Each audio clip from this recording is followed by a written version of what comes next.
Alors l'âge est le facteur numéro 1. En effet, l'incidence du cancer de la prostate augmente après l'âge de 50 ans. Et c'est d'ailleurs pour cette raison que le dépistage est généralement recommandé à partir de cet âge-là. Les antécédents familiaux positifs, notamment chez les parents de premier ou deuxième degré, peuvent également être un facteur de risque. L'origine également, certaines origines, notamment l'origine africaine ou afro-américaine, peut également être un facteur de risque. De même que certaines mutations génétiques, comme la mutation BRCA par exemple, qui est aussi liée à d'autres types de cancers, comme le cancer du sein ou des ovaires.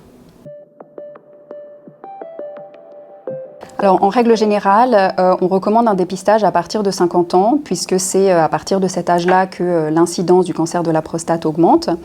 Après, chez les patients qui ont des facteurs de risque, notamment des antécédents familiaux positifs ou une origine africaine ou afro-américaine, on recommande plutôt le dépistage un peu plus précocement à partir de 45 ans, voire même 40 ans pour les patients qui ont une mutation génétique connue.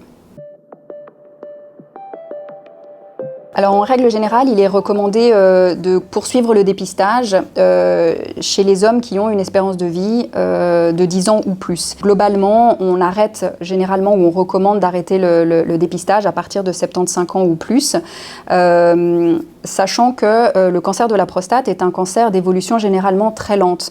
Et le but principal de notre prise en charge, c'est finalement de ne pas être plus agressif avec nos examens et nos traitements que le cancer lui-même.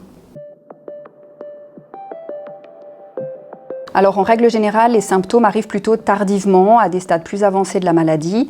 Néanmoins, des difficultés à uriner ou du sang dans les urines ou du sang dans le sperme doivent inciter à consulter. Alors, les deux examens principaux utilisés sont le dosage sanguin du PSA, qui est le marqueur tumoral pour la prostate, et le toucher rectal. En cas d'anomalie, on peut compléter le bilan par une IRM de prostate qui va permettre d'évaluer la présence de lésions suspectes et orienter vers la nécessité de réaliser des biopsies de prostate, qui est le seul examen qui permettra de confirmer le diagnostic. Alors évidemment, le bénéfice va être de détecter des tumeurs agressives à un stade précoce avant que le cancer ne se soit propagé ou devienne symptomatique. Maintenant, les risques résident principalement dans le surdiagnostic ou le surtraitement d'un cancer qui très souvent est d'évolution assez lente, avec le risque d'effets secondaires liés à des examens ou à des traitements qui ne seraient pas nécessaires, qui pourraient aussi augmenter l'anxiété de manière inutile chez les patients.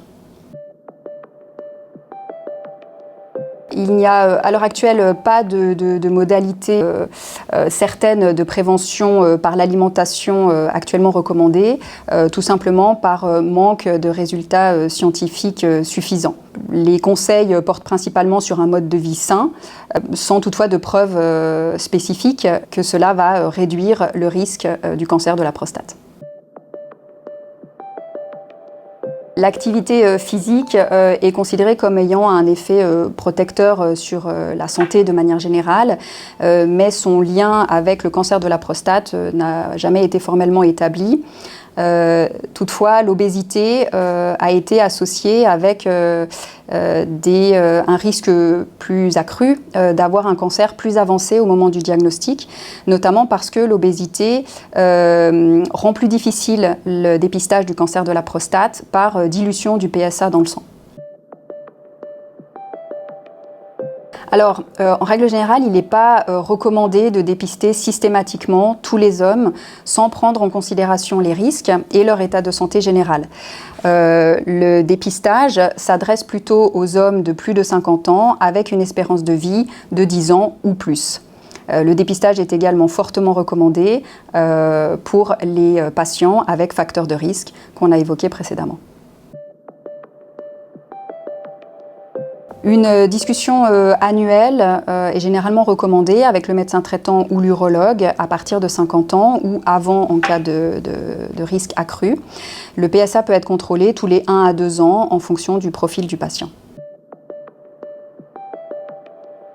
Alors l'imagerie par IRM, de plus en plus couplée à des programmes d'intelligence artificielle, ont permis de grandement améliorer la précision du diagnostic, notamment par la réalisation de biopsies ciblées et en évitant des biopsies inutiles.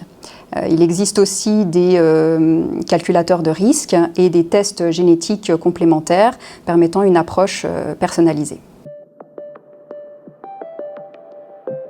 Alors, le cancer de la prostate est le cancer le plus fréquent chez les hommes dans nos pays, avec environ 1 homme sur 8 qui sera diagnostiqué au cours de sa vie.